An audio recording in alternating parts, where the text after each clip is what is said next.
Assalamualaikum warahmatullahi wabarakatuh. Asyhadu alla ilaha illallah wa asyhadu anna Muhammadar Rasulullah.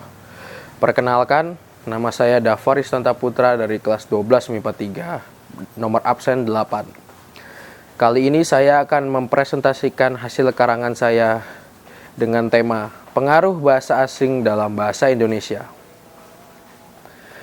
Bahasa adalah suatu alat atau cara komunikasi yang sangat penting dan merupakan suatu identitas dalam sebuah negara. Jika tidak ada bahasa untuk alat berkomunikasi dalam suatu negara, maka tidak akan ada yang namanya interaksi antar masyarakat dalam negara tersebut.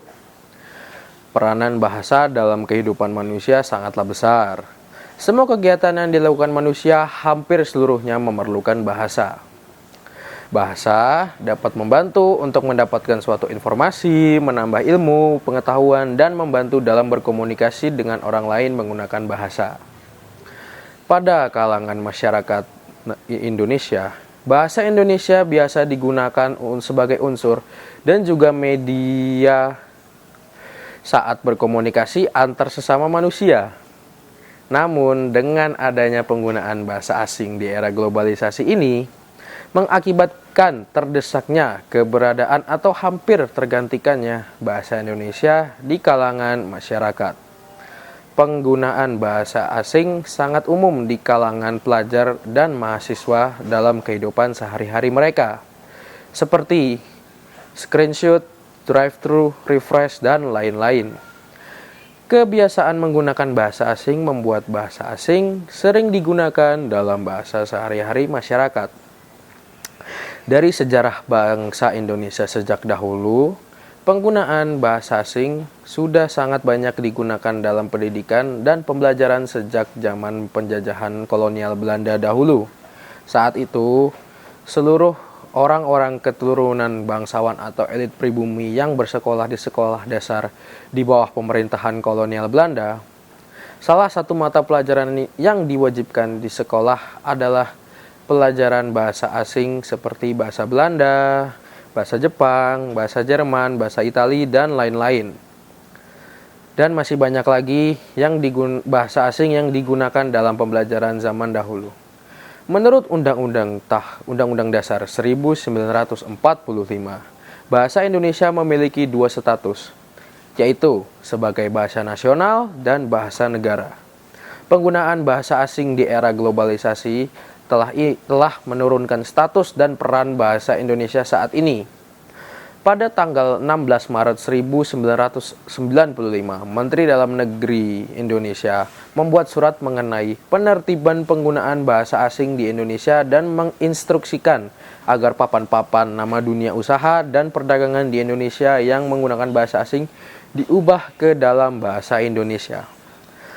Namun, dengan seiringnya perkembangan zaman, pembelajaran bahasa asing tidak lagi bersifat elitis, bahkan bukan lagi hal yang tidak biasa. Semua orang bisa dengan mudah mempelajarinya, bahkan pada anak-anak TK, SD, dan lain-lain sudah diberikan pembelajaran bahasa asing seperti bahasa Inggris, Jerman, Jepang, dan Italia.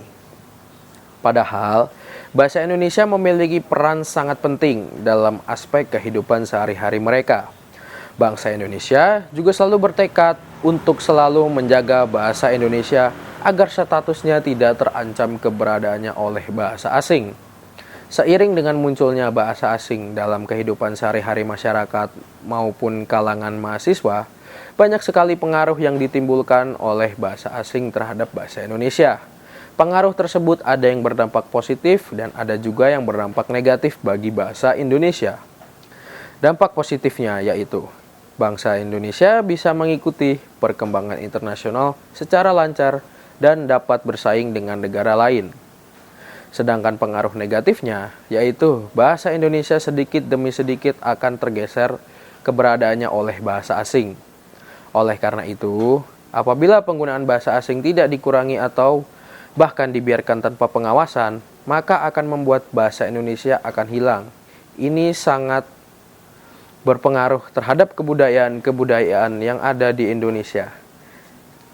Cara supaya sikap nasionalisme berbahasa Indonesia tidak berkurang, yaitu adalah dengan tambahan pelajaran untuk bahasa Indonesia dan bahasa daerah masing-masing.